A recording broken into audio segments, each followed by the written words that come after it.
네, 안녕하세요. 주필승 투자연구소 소장 주필승입니다. 예, 하루하루 변동성이 크게 나타나고 있는 시장이고요. 예, 또 트럼프의 한마디에 시장이 또 주춤하는 그런 모습입니다. 예, 엔비디아의 수출 제한이 나와서 엔비디아가 시간 내에서 6% 정도 하락하고 있다고 합니다. 이에 따라서 나스닥 선물도 하락하고 있는데 그거를 이제 우리나라 증시에 바로 반영이 되는 그런 모습입니다. 최근에 거래 대금이 많이 꺾였어요. 이런 상황에서 공매도하고 프로그램 매도가 나오다 보니까 이유 없는 정말 이유 없는 하락이 나오고 있습니다.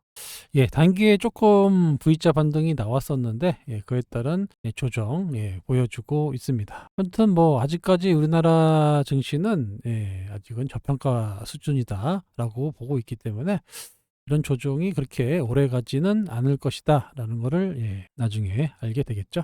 거래소 브리프를 좀 보면은 거래대금이 문제예요. 거래대금이 상당히 줄어들고 있거든요.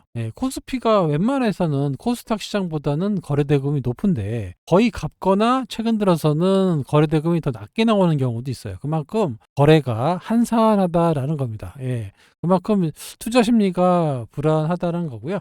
외국인은 현선물 모두 매도에 나서고 있습니다. 그러다 보니까 전체 시장이 뭐 매가리가 없어요. 거래도 없고 프로그램 조금만 때려버리면 호각 떨어지고 그런 모습이 계속 이어지고 있는데 아시아권 증시를 한번 볼게요. 니케이도 1%, 상해는 0.5, 대만도 2%, 홍콩도 2.4%. 전반적으로 아시아 증시도 오늘 약한 모습을 보였습니다. 최근에 이렇게 뭐 비차익 거래, 프로그램 매도가 계속되고 있는데 오늘만 한 1,400억 정도 나왔어요. 거래대금이 줄어들고 있는 상태에서 호가가 많이 빈단 말이에요. 이런 상태에서 프로그램으로 떨어지면 쑥 떨어졌다가 반등 나오면 또 쑥 떨어졌다가 그래서 이유 없는 하락이 전 종목에 걸쳐서 나오고 있습니다. 그래서 이런 부분이 조금 완화가 돼야 되는데 시진핑과 트럼프 상당히 지금 기싸움을 하고 있는데 피해는 주변국들이 보고 있습니다. 지난번 시간에도 말씀드렸지만 지금은 트럼프보다는 시진핑 쪽이 조금 우세해 있다. 이렇게 말씀드릴 수 있습니다. 느긋한 중국, 조급한 트럼프. 계속 말씀드렸어요. 트럼프가 벼랑끝 전술을 썼는데 중국이 벌써 이걸 다 알고 있었습니다. 왜냐하면 1기 때 한번 당해봤기 때문에 전혀 반응을 하지 않아요. 아무리 얘기를 하고 관세를 때리고 240%를 때려도 반응을 하지 않습니다. 이거 왜 이러나 지금 당황하고 있어요. 그래서 코트의 공은 중국에 갖다 놨으니까 너나가 나한테 공을 던져라. 협상을 하라고 얘기는 하고 있는데 아직도 묵묵부답 얘기를 하지 않고 있습니다. 아무리 얘기를 해도 꿈쩍을 하지 않아요. 관세를 아무리 때려도 중국이 꿈쩍을 하지 않습니다. 거기에다가 좀 EU도 지금 같이 연합을 해가지고 미국에 맞선다라는 그런 이제 공동연성까지 나오다 보니까 트럼프가 상당히 좀 몰리고 있는 이런 상황입니다. 그래서 하는 수 없이 요즘에는 중국을 시진핑의 친구다, 매우 존중한다, 전화를 기다리고 있다 이렇게 계속해서 얘기를 하고 있는데 시진핑은 얘기를 하지 않습니다. 환장할 노릇이죠. 지금 관세 전쟁을 장기적으로 끌고 갈 수 없는 상황이에요. 그래서 중국이 협상 의지를 보이고 있지 않아 가지고 트럼프 대통령이 상당히 다급해졌다라는 평가가 이제 나오고 있습니다.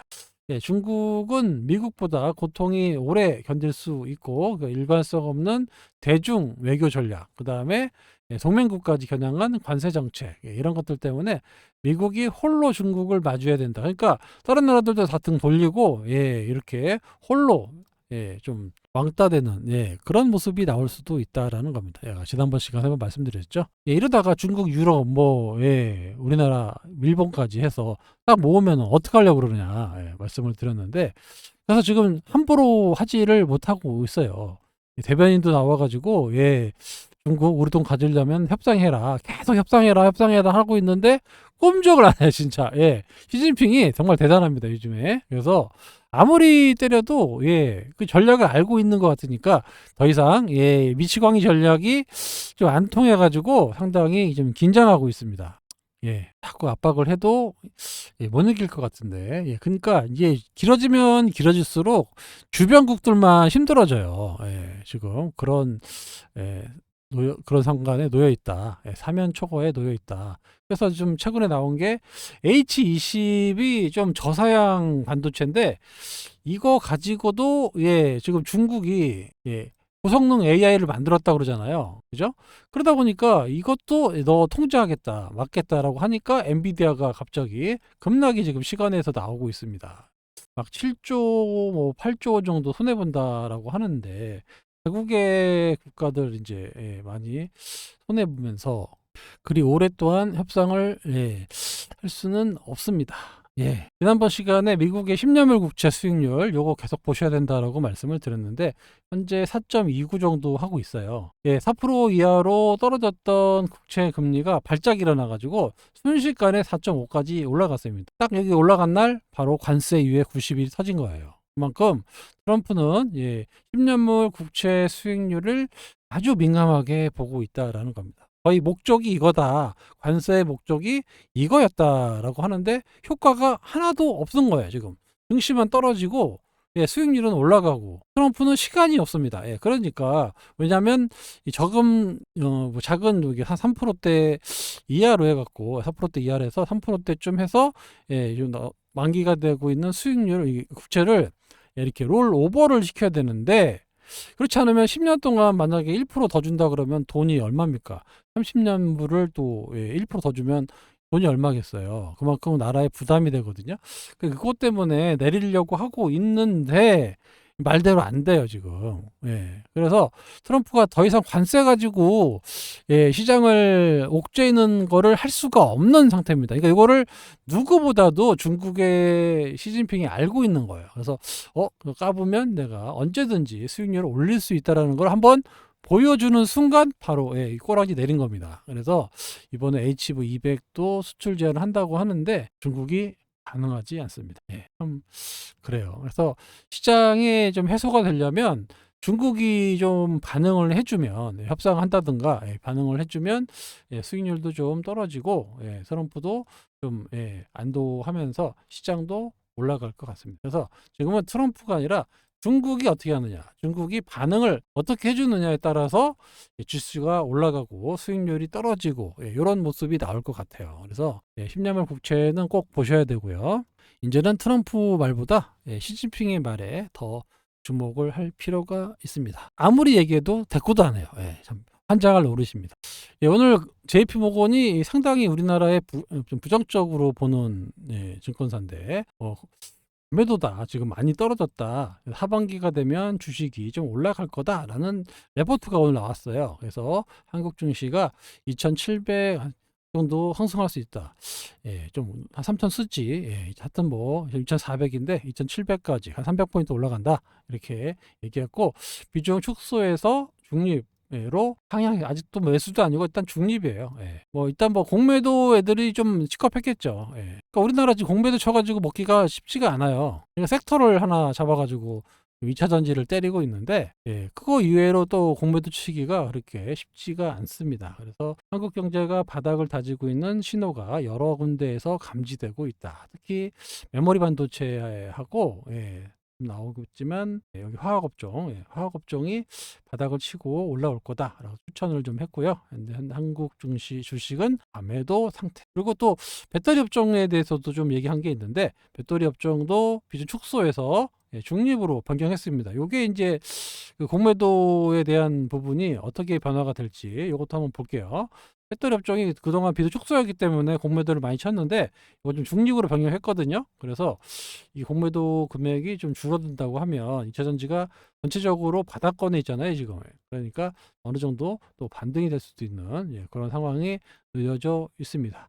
반면에 좀 많이 올랐던 조선이나 전력장비, 그 다음에 자동차 업종은 축소를 권한다라고 계속해서 얘기하고 있습니다. 그래서 메모리 반도체, 그 다음에 화학, 일부 배터리 쪽을 중립으로 옮겼다 이렇게 보시면 되고요.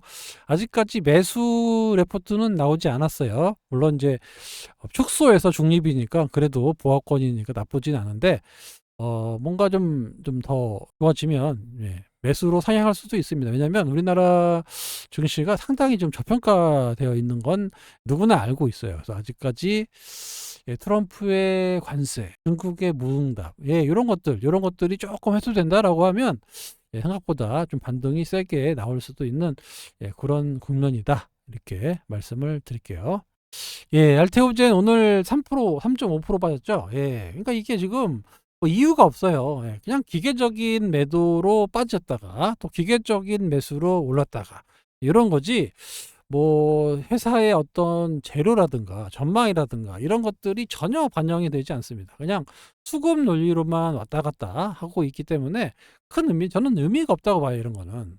왜냐면 언제든지 프로그램 매수하면 올라가고 프로그램 매도 나오면 조정받고 이런 거기 때문에 보다시피 알테오젠의 최근 프로그램 매매 추이를 보면 프로그램 매도하면 떨어지고 프로그램 매수하면 올라가고 이거잖아요. 그죠? 의미가 없어요. 이거 지금 이거는. 그러니까 뭐 회사의 전망이 뭐 나쁘다거나 이런 것도 아니고 그냥 기계적인 프로그램 매매에 따라서 올랐다, 떨어졌다, 올랐다, 떨어졌다 하기 때문에 이거는 지금 별 의미가 없다.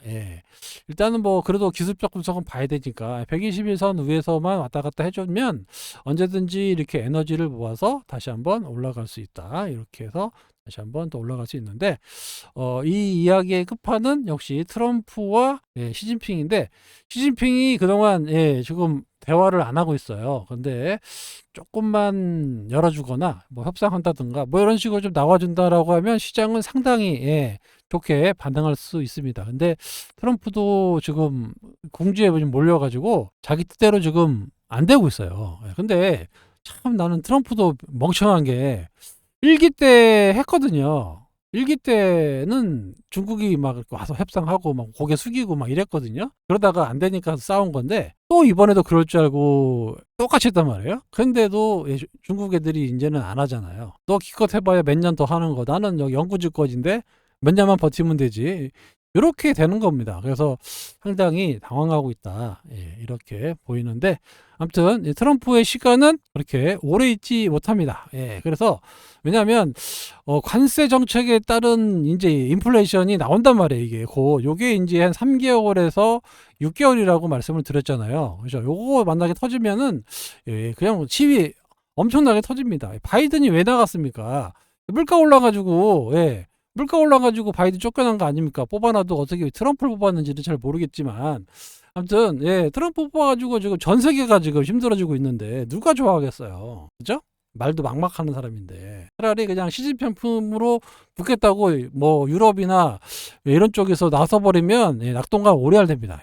그래서 지금은 이제 소위 말해서 똥이 이제 뭐 무서워서 피하는 게 아니잖아요. 들어와서 피하는 거니까 각국에서 그냥 더럽지만 협상을 하는 거고 만약에 이게 끝으로 가버리면은 상당히 곤란해질 수도 있습니다. 그렇게 되면 좀 위험해요. 전 세계적으로도 조금 가만히 있지 않으니까 미국은. 그래서 그런 부분이 없지 않아 있어서 조심스럽긴 한데 이 이야기의 끝은 역시 중국과의 협상 어떻게 될 거냐. 요게 가장 중요합니다. 그리고 10년물 국채. 트럼프가 원하는 건 물가도 아니고 금리 인하도 아니고 무조건 10년물 국채. 그거 어떻게 할 거냐. 그것만 지금 해결하면 좀 완화될 것 같은데 그러려면 중국이 협상을 해야 됩니다. 그래서 지금 모르긴 몰라도 밑에서 엄청나게 보좌관들이 접촉하고 있을 거예요. 그래서 저는 뭐 이달 안에 한번 나올 것 같아요. 몰려 안 갑니다. 왜냐하면 급해요. 급하기 때문에 4월달 안으로 중국과 미국이 어느 정도 선에서 조금 체면을 세워주는 선에서 합의 볼 가능성이 높아 보입니다. 그러면 또 이제 시장 또 급등합니다. 그러니까 여러분 걱정하실 필요 없어요. 이거 지금 프로그램 왔다 갔다 하는 거 이런 거는 우리가 어쩔 수가 없습니다. 수급으로 뭐 왔다 갔다 하는 거를 어떻게 합니까 이거? 내가 작전 세력도 아니고, 그죠? 우리가 작전 세력 상지건설도 아니고, 상지건설 9번 상한가입니다 지금. 상지건설도 아니고, 이거 어떻게 합니까 이거? 하루도 안 쉬고 올라서 10배 올랐는데 참. 이 회사의 끝은 이거는 거의 이제 부도쳤던데 모르겠어요. 대주주 누구라고요? 중앙첨단 소재, 중앙첨단 소재입니다. 어제 말씀드렸죠? 중앙첨단 소재. 이제 이런 주식들 그래요. 하여튼 할 말이 많은데 오늘 조선일보에 났던데 이거죠 이거. 이 종목 유망합니다. 30억 추천한 경제 유튜버 나오고 있는데 이거는 뭐 어제 제가 드린 말씀인데 그거 그냥 그대로 써놨더라고요. 아무튼 그렇습니다. 좀 조심하셔야 돼요, 이런 거는. 브릿지 바이어 보세요. 이틀 만에 어떻게 됐는지. 점하러 빠져가지고. 물론 이제 뭐 악재 나와가지고 점하러 그냥 2번 빠졌잖아요, 이렇게. 지금 흉흉합니다. 지금 시장이 조금만 수급이 안 좋기 때문에 악재에 더 민감해요, 되게. 호재에 둔감하고 이런 시장이기 때문에 너무 테마주 이런 것들 좀 조심하셔야 됩니다. 기본적으로 테마주들도 너무 적자 안 나고 좀 아무리 못해도 망하지 않는 회사들 이런 선에서 매매를 하시는 게 좋아요. 테마주 매매하다 보면 그냥 주가만 보고 매매하거든요.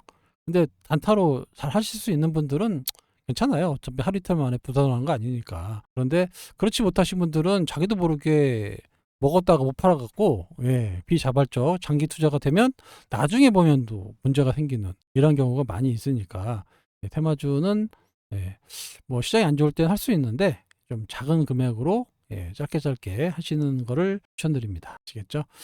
지금 시장은 이건 뭐 어쩔 수가 없어요.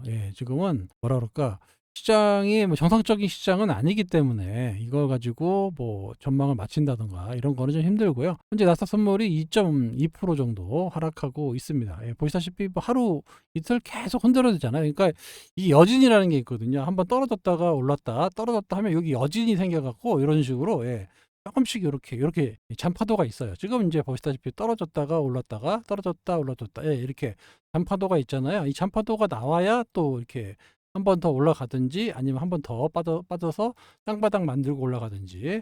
우리는 지금 쌍바닥 패턴이 나왔단 말이에요, 여기서. 그죠? 쌍바닥 패턴이 여기서 나왔기 때문에 여기를 깨고 내려가기는 힘들면 이거 깨지는 순간 이거는 뭔가 대형 악재가 나온 거예요. 웬만해서 안 깨집니다. 그러니까 여기서는 롤링이라고 그러죠. 여기서 왔다 갔다 롤링이 나올 수는 있어요. 하지만 깨고 내려가지는 않습니다. 그리고 이게 어느 정도 롤링이 끝난다 그러면 여기 고점을 향해서 돌파하는 모습이 나오는데, 이 말씀드렸듯이 4월달 안에 시진핑과 미국이 이제 그 해결이 된다라고 하면 대단하게 될 것 같아요. 이거 안 하면은 또 힘들어지니까.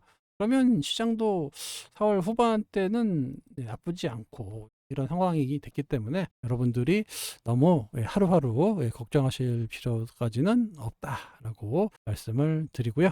우리도 뭐 6월 3일에 또 선거도 있고 뭐가 되든 간에 일단은 지금 우리 정치적으로 좀 불안한 것들이 좀 없어지고 해소되는 거니까 그것도 시장에는 또 우호적으로 작용할 거고요. 누가 됐든 간에 처음에 대통령이 되면 상당히 시장에 우호적이게 나와요. 내수 진작도 해야 되지, 뭐 정치적으로도 해야 되지, 뭐 경제적으로도 뭘 해야 되지. 그러니까 정권 초에는 뭐든지 좋은 재료가 나옵니다. 시장에 우호적인 재료가 나온다고 보시면 돼요. 그래서 그때는 지금보다는 더 활발한 시장이 될 가능성이 높아 보이니까 이것 해야 한두 달 남았습니다. 그 전에 여러분들이 좀 마음의 준비하고 계시고, 아마 우리나라만 올라가는 증시도 나올 수 있습니다. 그러니까 너무 걱정하지 마시고 10년물 국채 수익률 꼭 보시고 중국의 대응이 가장 중요합니다. 지금 그거를 체크하면서 시장을 바라보시면 좋을 것 같습니다. 아시겠죠? 지금까지 주필승이었습니다. 감사합니다.